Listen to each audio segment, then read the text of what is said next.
ស្រឡាញ់គ្នាក្នុងគ្រាក្រស្គាល់មិត្តល្អក្នុងពេលលំបាកនឹងជាភាសាខ្មែររបស់យើងត្រូវរៀន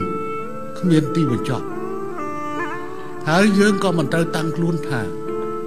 យើងជាអ្នកចេះជាងគេនោះដែរជំងឺតួឯងនៃការចេះជាងគេគឺតែងតែជាជំងឺคล้ายទៅជាជំងឺអាត្មានិយមឬរហូតដល់អត្តនោម័តនឹងនាំមកនៅមហន្តរាយនិងភាពឯកោដាក់ខ្លួនតែប៉ុណ្ណោះ